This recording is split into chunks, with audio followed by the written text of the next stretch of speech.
I, I probably am an outlier when it comes to this, but I don't believe making sex work or keeping sex work illegal is the right choice. It is,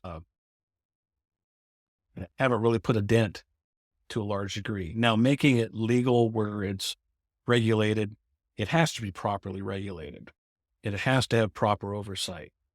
And through that, you could actually fund a component of the efforts to focus on the trafficked persons and those businesses that are bringing in trafficked persons to work in the sex trade. That's one possibility. Welcome to a movement of kindness and empathy. You're listening to Compassionate Las Vegas, the podcast. Embarking on a mission to unite our city under the banner of compassion, we're one among 440 cities around the globe standing together to build a more compassionate world. Now introducing the man leading the charge, your host, Will Rucker. Welcome to Compassionate Las Vegas, the podcast. I'm Will Rucker, and I am so grateful that you have been tuning in each and every week for season 5 of this journey of compassion, hope, and hopefully inspiration. Joining us today is someone that I am extraordinarily fascinated by. The work that this individual does, the vision, the creativity, the insight, I think you will also find quite intriguing. So, Joel, welcome to the podcast. Thank you, Will. So, can you start by telling us a little bit about yourself and what you're doing? Sure. Well, I lived in Vegas since '94. I escaped California shortly before that. And I was in law enforcement until 2017, did a lot of things. I worked a local, state, I was on a federal task force where I really kind of got some focus over my passion in dealing with victims that are youthful and other crimes against persons types investigations. I ended my career in law enforcement after 10 years in homicide. And then I went to work for a large Fortune 500 global company where I handled their internal investigations globally for a couple of years as a director there. And this business that I'm running now was a dream of mine about early 2000. And I went full bore with it in 2020. And we've really built something that's entertaining and fun, and I think does some really good, useful, beneficial things for our community. And in the last year, I've been blessed is the first word that comes to my mind with a certain partner, Jonathan Alvarez with Protective Force International, in dealing with creating some programs that we're kind of here to talk about today. Awesome. Well, I just learned a sense. I don't think I picked up on some of that when we met earlier. So that's awesome. I appreciate all of that. To set the foundation for our conversation, I just want to get your insights on compassion. So how would you define compassion? Compassion is very simple for me. It's caring. And to be quite honest with you, when I was in law enforcement, being compassionate is hard because at any given day, you're an enemy to both of the people that, including the person that might have called, and certainly the person that you might find there's a reason to have an arrest or some charges from a criminal side. But what I've realized as I've gotten older and as I did more things in law enforcement, and certainly as I got out and started to skirt both worlds, the government and the private sector, I've realized that compassion is just that, trying to find different ways to do something, not being stuck in a rut, and then caring what the outcome is, not simply just doing something because that's your job or doing something because that's what you were told to do, but you want to see the end result. From a law enforcement standpoint, it's figuring out how not to come back to a situation so you can help both parties potentially navigate away, and that criminal charges don't have to be the only avenue that you have to take. And in this realm of trying to tackle human trafficking and bring more clarity to things like counterterrorism intelligence, those types of things, You have to be compassionate about what you're doing, because in any realm, even the private sector, where you're talking about what security professionals do, and their role is expanding more than it ever has, especially in recent years with the asks they're being placed in front of.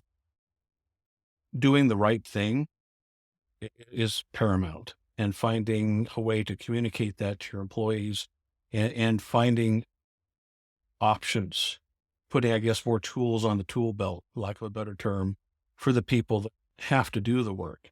And they're realizing that nothing exists in a vacuum, whether it's law enforcement, private security, operating a business, there's other components, there's other people that play into it, that their input's important, the sources of information are important, and to discount anything from any avenue that it's come to you, or any direction you can take to get out of the situation you're in, to discount any of them just at a flip of a wrist is a mistake. So that's really the, I guess, a long answer to your question of what compassion is. It's literally caring and realizing that you're not the only person that matters. Think both of In those responses are both those pieces are incredibly important. Caring and getting outside of yourself. Was compassion a word that came up while you were in law enforcement? I mean, was that a subject? it's important, and a little bit of re- reflection on me. I thought my role in law enforcement when I was there was to be stoic, was to not show emotion. And the things that I would see, murdered children, dismembered bodies, sexually assaulted persons that have had to live. I've had victims with successful prosecutions commit suicide. And then when you start seeing those things, I guess I didn't digest them well when I was actually in law enforcement. And the current Sheriff McMahill, recently created a section within LVMPD called the Wellness Bureau. It's a great step forward to kind of have some of that ability to realize that you're just human. You're not robots. These are things that you see that you have to digest. And if you don't spend time digesting them, eventually you're going to have to face them.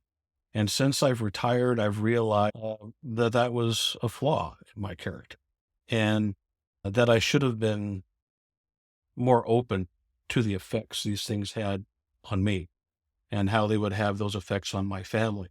And that just comes with age. And it also comes with the ability to look at yourself and realize that we just aren't perfect. And that if you ever think you know everything, or if you ever think that you've got the bull by the horns, and there's just no reason for anyone else's input, you're fooling yourself. And I think, like I said, as I've gotten older and I've had different experiences in my life over the last 10 years, I've learned a lot of those things that have opened me up considerably more to being compassionate, and finding different ways to solve a problem that are unique outside the box.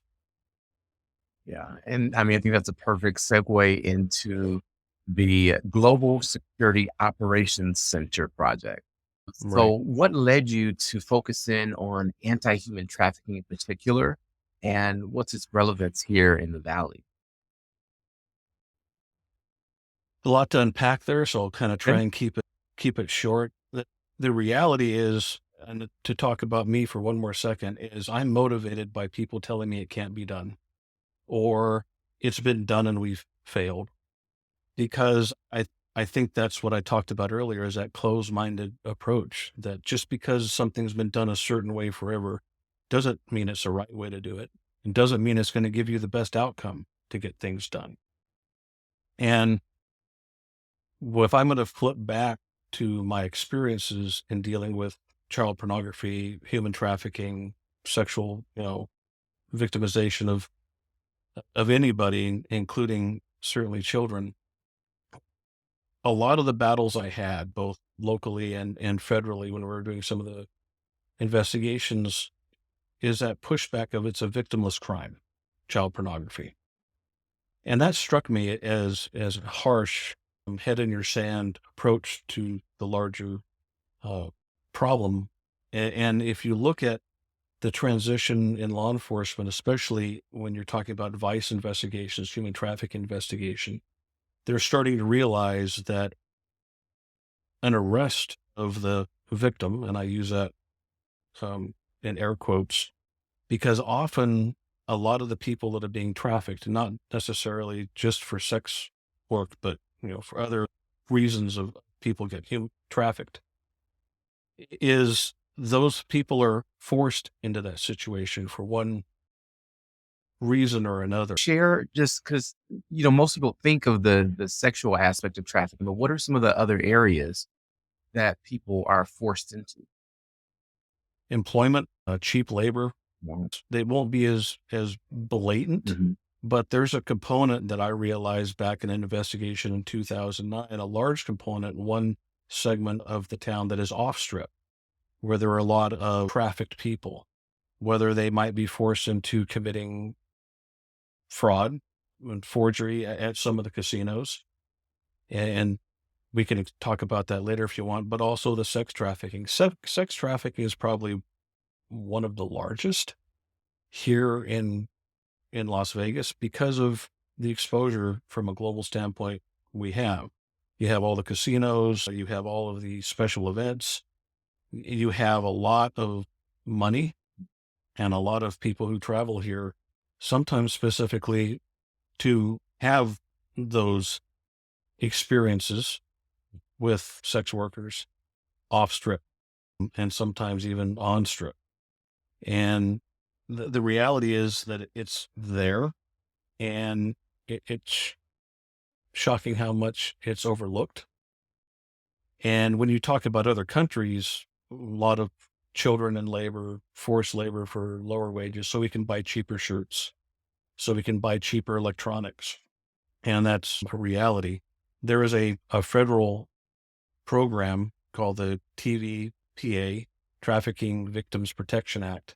And I suggest people go research that. There are reports and statistics that they publish, so you can kind of get a handle on the numbers globally that are at least known. And when you get down to tracking these numbers, it's really hard. Some of it's guesswork. Some of it comes from law enforcement actions, and some of it comes from the nonprofits and the people that are actually in the trenches trying to rescue these victims who are being moved from one country or one state to another to perform activities, whether it be sex work or em- employment, things like that. Well, thank you for that additional insight because it's something that most of us, I think, are aware of, but choose not to keep at the front of the mind. It's very It, difficult to yeah, even consider that, especially when you're talking about children. And you mentioned like the child pornography and how people consider that a victimless crime and sort of things. Before we move forward into kind of what you're doing around this with your programs, how did you personally decompress when you dealt with these atrocities of humanity? How did you keep getting up day after day and continue forward? a lot of these things that happen from a criminal nature, whether it's homicide, robbery, sexual assaults, the unfortunate thing is they've happened forever. They happened before I was in law enforcement or in the position I'm at now. And they certainly continue to happen after I left law enforcement or when I'm not necessarily in that space where we're trying to affect change around potentially that activity. But the way I digested it was, someone had to pay attention. Someone had to do the work. And I am very much a ask for forgiveness, not permission kind of guy when I do those types of investigations. And I probably sum it up better with the life experience I had when I was in California, starting out my law enforcement career in '89. I was kind of told I should pay attention to more along the lines of the crimes against persons, especially, sexual assault and those type of intricate crimes.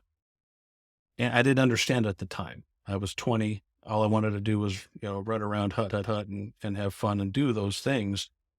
But what I found is I kept showing to events and I would see people not doing the right things.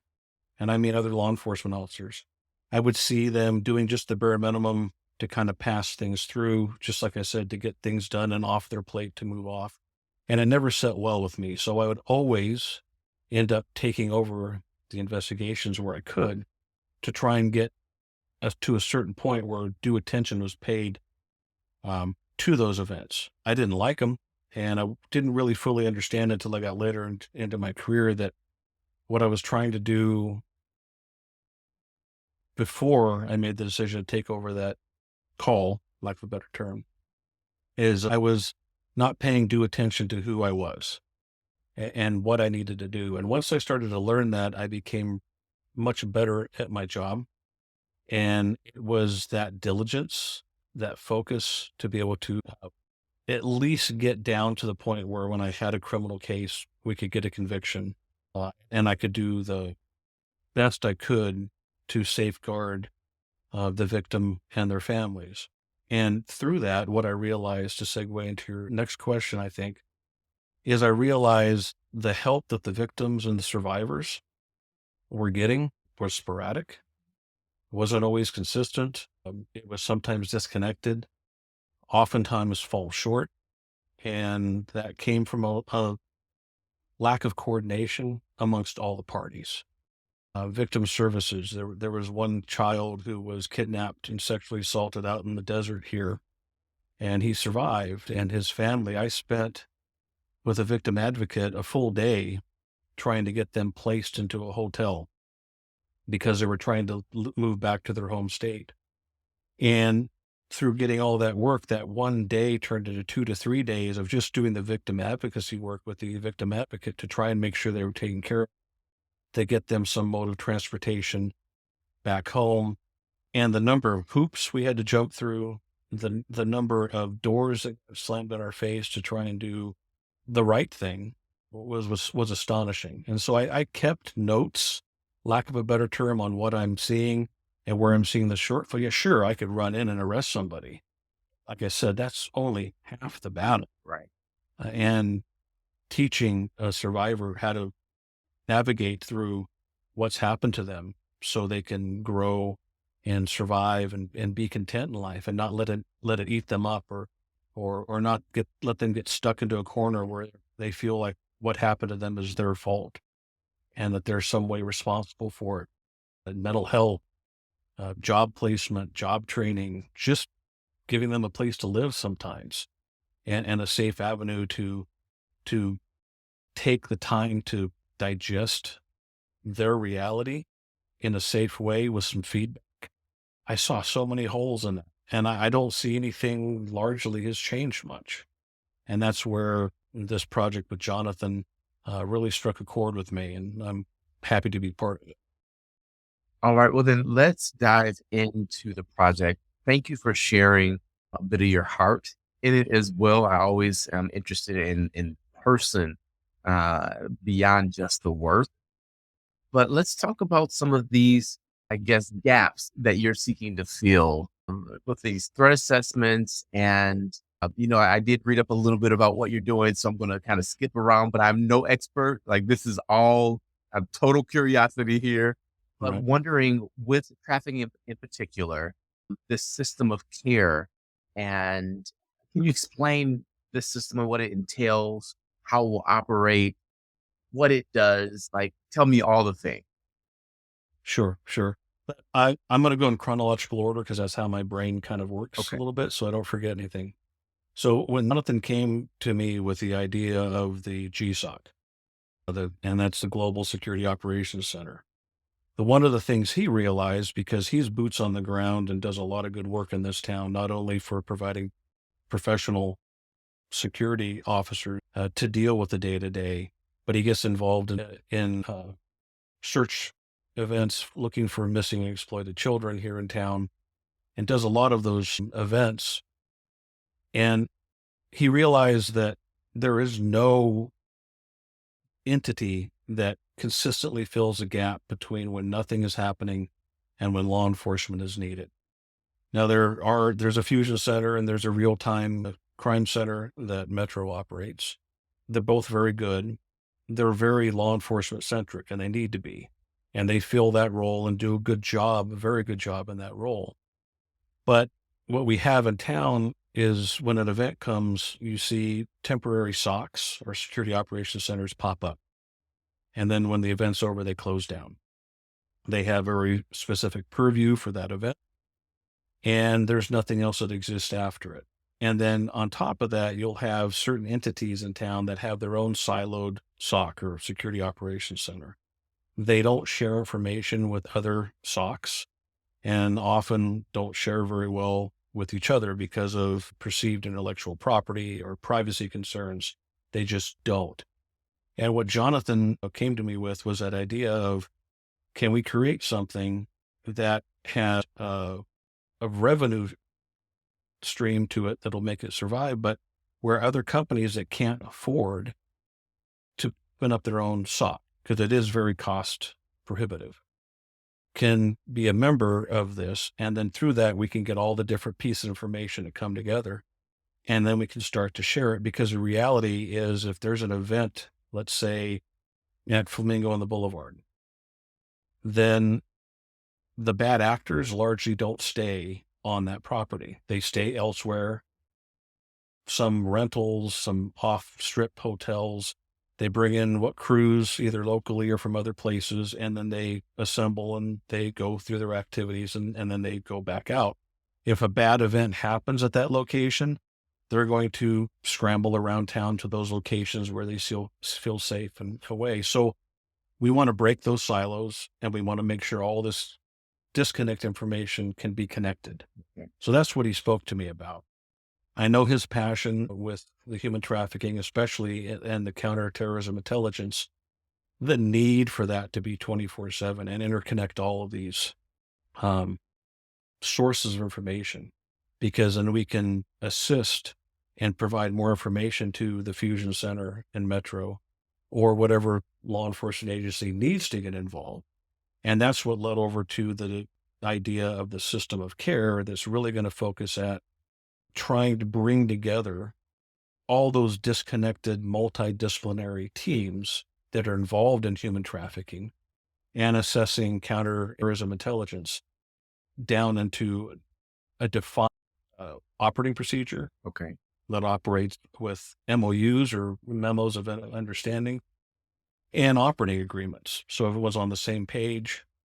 Everyone gets the same general training. They have to have a program in place where they can monitor the services they're providing, the work they're doing, and then undergo regular audits to make sure that these people that are involved in the activities of rescues, placement, training, education, those types of things are doing what they're said they were going to do to begin with. So it's just that whole process of making sure that all these disconnected systems come together and function as a whole.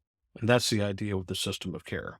So I don't want to get too far ahead, but one of our most popular episodes this season has been where we focused in on AI, artificial intelligence. Mhm. And I know that there's a AI component to this. So how does that work? What technologies are you leveraging? And what safety protocols are you putting in place? Because of course, terrorists have AI too. So tell me a little bit more about that. I love AI, and it also scares me in one sense, because a lot of people don't appreciate what it is. When I deploy AI in my business, I'm very particular that we understand what someone's asking for, what they're trying to do, and then how do we implement it into an operating procedure that makes sense. So in other words, if you expect AI to do the work of a room full of video analysts, you're mistaken. But what it can do is make what you have more efficient. And to understand, first off, that artificial intelligence, and it's a very broad term when we talk about certain things, we can drill down more. So in this example, I'm going to talk about video analytics with AI. There are things that work. There are things that kind of work and are probably best suited for maybe a proof of concept and some training and some learning. And there's things that just don't work yet. Okay. They just are very hard to accomplish, and you get far more false positives doing that than you do using something that works. The problem with AI is a lot of people are being sold on what doesn't work because it's flashy. Weapons detection, fight detection, things like that. Will they get to the point where they can be reliable and work? I think they're getting very close, but you have to be really careful on what you're trying to implement. And that's a good example of the AI that we want to implement is they are tools to make it more efficient for what employees or volunteers you have doing the work. Very good at bringing in lots of pieces of data and assembling them into a logical form. It was very helpful. And when I look back at my investigative career, if I had had some of these tools that would process video, whether for pattern recognition, license plate readers that can pick up certain pieces of data and make it searchable so you can piece the data together much more quickly, that just makes you getting to a point where a human can look at it and digest things so much more quickly that your actions then become relevant because you're more timely when you're intervening in something. And I don't mean intervention from a standpoint of law enforcement. Intervention could literally be from a standpoint of identifying someone that needs to be rescued and being able to communicate them and then have that system of care that has all the different components where everybody knows the same language. Everyone knows who has space, capacity, and knows what they're going to do, and they can bring the right resources to bear to effect a rescue. That's the ultimate goal, like in human trafficking, is to get that person out of that environment. That The criminal right. investigation can be later. That piece that you mentioned, though, right there is, I think, something that even nonprofits could utilize, because one of the challenges that I've encountered is, folks will call the agency I used to work for. Can you do X, Y, and Z? No, that's outside of our scope, or no, we don't have capacity. Well, such and such gave us your information. They said you did this. And it's like, no.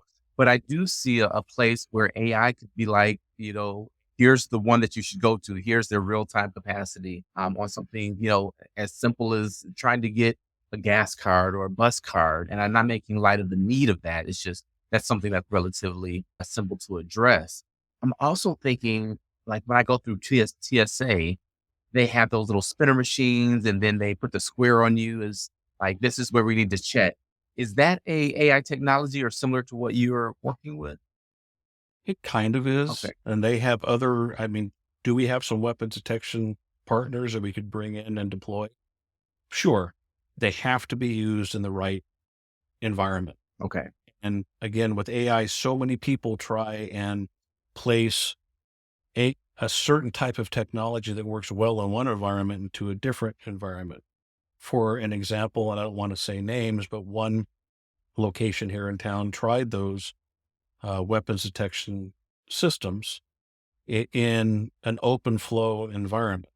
And they're not made for open flow. They're made for a constrained, focused funnel of people that go through like an event or maybe into the trauma center at the hospital where they care about what people might be bringing into a particular area. So there's a funnel and a controlled access. But just throwing it out in the middle of free range movement of crowds didn't work so well. And that was just, thankfully, they were doing it as a proof of concept to see if it could work. But that was not the right use of that technology that they had in that example. All right. So I kind of jumped in and switched your gear just a little bit. So I want to get back to kind of how this is applicable. And maybe let's talk a bit about the laws that are in place, because you have that law enforcement background, but just kind of give me your perspective on some of those laws and what changes you would recommend. I I probably am an outlier when it comes to this, but I don't believe making sex work or keeping sex work illegal is the right choice. It is, haven't really put a dent to a large degree. Now, making it legal where it's regulated, it has to be properly regulated. It has to have proper oversight. And through that, you could actually fund a component of the efforts to focus on the trafficked persons and those businesses that are bringing in trafficked persons to work in the sex trade. That's one possibility. I think if I was going to look at changing laws, the one that we want to change and what I'm pushing forward right now with right at beginning stages trying to get sponsorship up Carson City, it is years ago, decades ago, they changed the domestic violence laws because back when law enforcement would show up and let's say a husband beat his wife, if she chose not to prosecute, everyone walked away, left them together in a house.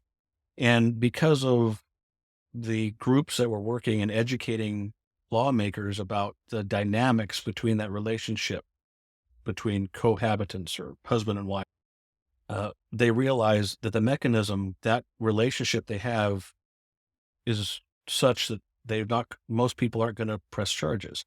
And so we're leaving somebody in a dangerous situation where the state or the local jurisdiction needs to step in and operate absent of the victim pressing charges. The state or the jurisdiction becomes the victim, quote unquote.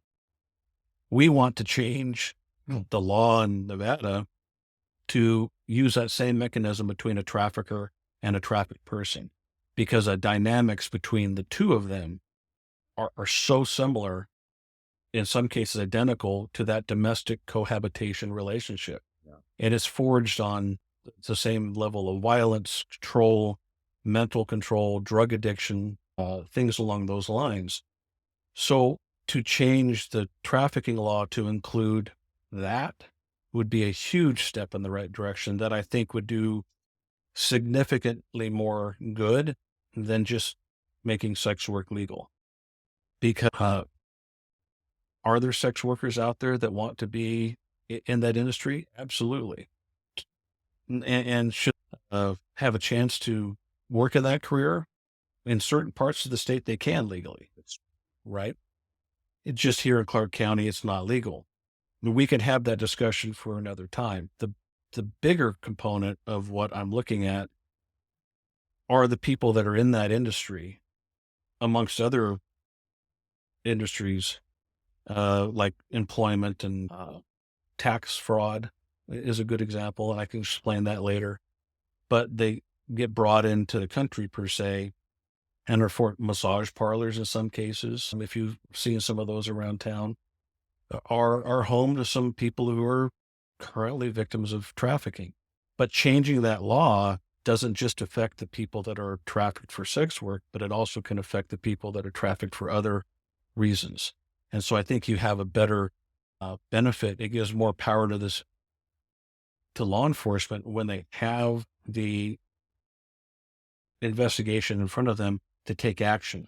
Right now, it's requisite on them to find a victim who'll cooperate. And from a prosecution standpoint, which the target in that realm is to focus on the trafficker.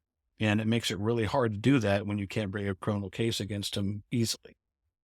And I think that'll be a better law change, to be honest with you. And that's the one we're focused on, is making sure that we can get some traction in that direction. So what is the political will behind something like that? Have you found folks that have an interest? Is it a coalition that you're building? Give me a little bit more insight on that. This is ground floor stuff, both the GSOC and the system of care. And it's a coalition of sorts we're building, and it's part of that system of care because there are groups out there that are involved in anti-human trafficking efforts. There are rescue organizations, and they all have separate voices. They all have different abilities to communicate with and get things done at different levels, locally, statewide, federally. And the idea behind that system of care, which you can call a coalition if you want, is to have everything focused with a single group of support. And the reality with that system of care is to, like you just kind of alluded to earlier, if, let's say, a security officer is at an event and identifies potential person who's being trafficked, awareness training is important, but I don't think awareness training is sufficient. What's lacking is skills-based training. And so when you start giving proper training to, let's say, the security officers, then they not only recognize this is what I'm seeing, but now I know what to do. And then you pre-vet or pre-establish channels through which they're going to funnel through that process so that they don't get a no, or I don't have capacity, or you've made the wrong call, I don't do that. Everyone is going to be on the same page. And you can do that through some really cool electronic software programs that can help track all those processes. But again, to kind of break out that mold, the system of care doesn't talk about looking at things from a training. We're just going to train security officers, housekeeping, room service, valet, ticket takers at an event. These are the people that are in the trenches day to day. They're going to see movements. They're going to walk into a room and see something that just doesn't look right. Or they might be a maintenance who's walking around the hallways of one of the casinos or one of the hotels in town and might hear something. And they could put two and two together, but because they would have been through some basic training, they'll know what to say when they talk to security, and security will know, all right, I understand what you're talking about, and this is what we have to do. And if they compile enough to involve law enforcement, let's do that. If we only have enough right now, we can facilitate a rescue and then, handle with the law enforcement later, then we can do that as well. Part of the battle with human trafficking is in some of these events and these locations is make it inhospitable for these bad actors to come and do business, make it not profitable for them so that they aren't welcome there. They don't make money there. That's one component of it. But the more important thing, like I said before, is how do we successfully rescue some of these trafficked people? For an example, if you are from another country and you were trafficked into this country, there's a capacity to, if you're a victim of trafficking, to fast track you through naturalization so you can stay here. That means you can get a social security card, you can get a job, you can get a place to live and power. You're facilitating a pathway for a victim to feel safe to escape their tormentor. Hopefully that makes sense. And that's the larger capacity or larger focus of what we want to do with the system of care is all those components are out there floating around, but they're siloed. Some parts don't talk well to another part, and trying to get everybody on the same page here locally so that everyone is aware of what the other part's doing, what the other part might need, and that you can support when it's relevant and in the correct way. So having legal partners that can offer that type of immigrant service to someone who might be from another country so they can, all right, how do I get from point A to point B? Work placement programs, work training, things along those lines, education, having those resources where you have those pathways kind of pre-built. So it's like, I don't have to spend 3 days like I did years ago, just trying to figure out some way to get somebody a bus pass to go from here to back east. Well, time has gone so quickly. There's so much to dive into in this, and you're doing, as you mentioned, it's the ground floor. You're building something that is what I feel is revolutionary. In 30 seconds, what is the message that you want our audience to take away? Well, through Jonathan's support and with Protective Force International, our first developmental sprint that we're taking a dive at for the GSOC, or the Global Security Operations Center, is happening in February of 2024. And right now we are building strategic partners to be a part of that development and implementation, which will probably roll out in phases over 2024. But also to follow that is going to be the system of care developmental sprint that needs to take place. And we've got some key partners now. We're looking for some more involvement for key partners. So if anybody knows entities that would like to be involved in this or want more information, have them reach out to me. I'd like to have more input. The more input, the better. If anyone's been involved in a developmental sprint, that they compress 6 to 12 months worth of work down into roughly a couple of weeks to develop everything out. So I'd like to put that out there, that if there's anyone who's interested or knows any entities that might be interested, connect them with me. And I'd love to sit down with them and talk and figure out if we can work out some sort of operating agreement or understanding to continue to move forward. Whatever support we can get, we'll take, because this is a large lift and we've got a lot of interest, not only on the public side, but the private side. So it's just a race to get it to implementation, and the GSOC will start to implement at some point in 2024 once we layer out the things in the developmental work that we have to do in February. Awesome. And how do folks get in touch? Through my website, they can get in touch with me. I don't know if you can place that on the information Yeah, we on can your put a video. graphic down, but for our listening audience, why don't you spell it out for them? Okay. Pinnacle Consulting and Advisors is the name of my company. thepcadvisors.com is how you can get to our webpage, and all the contact information is there. We do a lot more than just me sitting here, being a talking head.